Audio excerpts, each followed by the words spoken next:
the emphasis on safe sex or the emphasis on clean needles. Even the safest sex can be unhealthy. And we have to look at the quality of all of our relationships. And that's often what determines if they make us sick or not. And the question of clean needles, what about dirty drugs? And the message is clearly, you know, if you use a clean needle, you don't have to worry. Well, quite frankly, if you study Italy, in Italy, 80% of the people with AIDS are IV drug users, except needles and syringes are legal in Italy. No one is sharing needles. There's no need for it. Anyone who wants a needle can get a needle very easily in Italy. Yet 80% of the people with AIDS are IV drug users. And many people want a solution that will allow them to continue the behaviors that made them sick in the first place. The straw that broke the camel's back for me was they had an auction at Sotheby's. And at Sotheby's, they auctioned off a $6,000 Rudy AIDS pen. And I said, this is obscene. This is an industry. There's a whole empire has been built on AIDS. I mean, there's people that need this now. For corporations, pharmaceutical companies, they have a lot of money invested in our plight, in my plight. I'm angry about that. They don't want that to change. I know the political part of it now. I know a lot about it, and it saddens me to see what's really going on. It's all about money.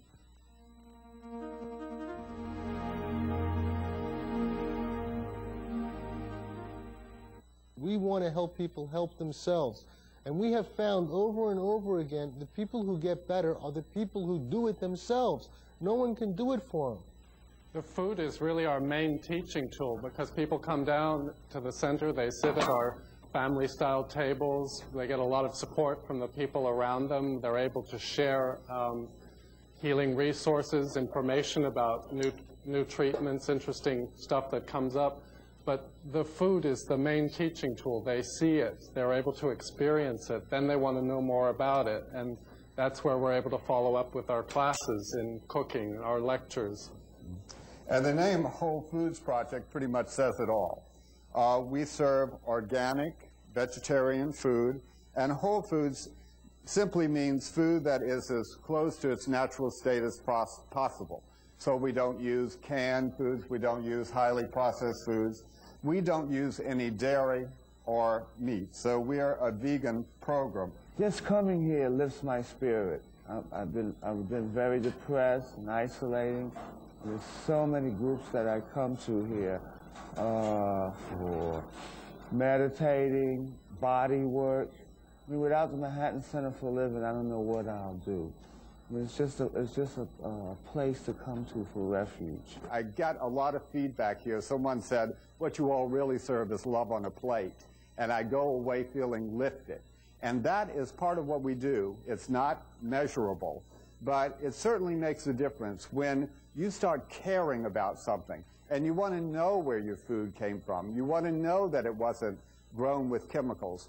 And there's another element of this. These chemicals are not only hurting us, but they're hurting the farm workers that are using it.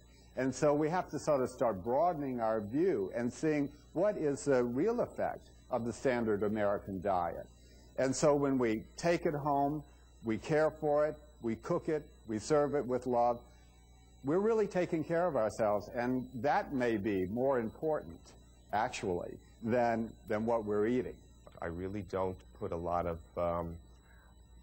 energy into worrying. I live my life. I have a good time. I'm active in a lot of organizations. I'm on the board of directors of God's Love We Deliver.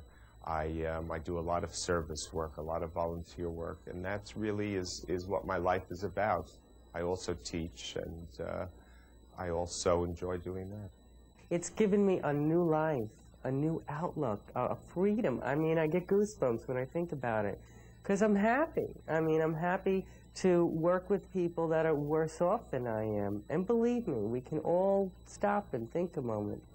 Is there any hope with AIDS, or is it just sit back and let the people die when they die?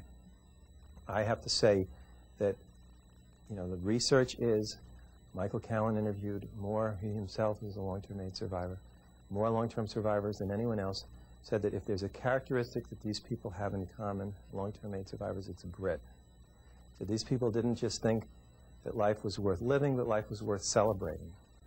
It's been a real wonderful experience for me, not having AIDS, but just as far as my life. I'm an ex-addict. I have been clean for 6 years, and just by changing my life, by exercising, by juicing, by taking vitamins, by just being positive, has turned my life around tremendously. I feel wonderful. I feel great. Because of these changes, I have not had a single opportunistic infection since I've been diagnosed. And I don't know how many years before that I was carrying the virus, but I've been very healthy. People tell me all the time how good I look. And, I never hide my status from anyone. I'm in the public. I'm a business entrepreneur. I'm an antique dealer. And anyone I discuss this with, they're always interested in my input on what I've done to myself because they tell me I always look good. And I continue, and I firmly believe in the practice of preventive medicine. I just have no time to have AIDS. And as far as labeling, you know, the labeling of AIDS, one by one I've been peeling them off and peeling them off.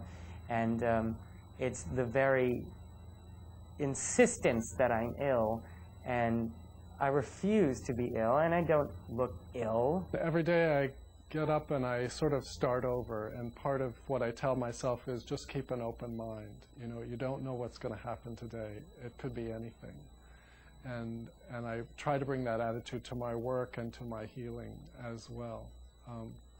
Because the world is full of miracles, and they could happen at any moment. Yeah, life is an extraordinary gift. This is a part of a journey for me. And I feel like I'm walking on water. We all are. My doctor said to me, whatever you're doing, he said, keep doing it. So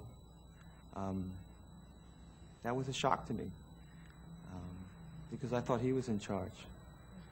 Well, I'm in charge. And so wish me luck. Thank you. Well, you've seen them and you've heard them. These are not test tube subjects. These are real, live human beings, and their story needs to be told over and over again to dispel the popular myths about AIDS. Thank you very much for watching. I'm Gary Null. I feel great. I couldn't be healthier. The fact is, I've gained weight. Everything that I had talked about prior to this has resolved, and I'm now out there as a living specimen of hyperthermia and also as a living example of a person who had AIDS. And I don't look at myself as having it. The biggest problem that I have today is that, unfortunately, I still have that stigma. And until people start to realize that there are others of us that you're going to be interviewing that don't have the disease any longer, it's not fair that now we're marked for the rest of our lives. I feel better now than I ever felt in my life. What kind of difference has this made? Oh, it's like night and day. I mean, I have more energy now. I'm thinking completely different. My whole life has changed. I've taken control of my life for the first time in many years, and it's just wonderful to be alive. I really feel that this is just another one, as I said, of life's adventures. I feel great, and sometimes this AIDS has been almost like a blessing in disguise.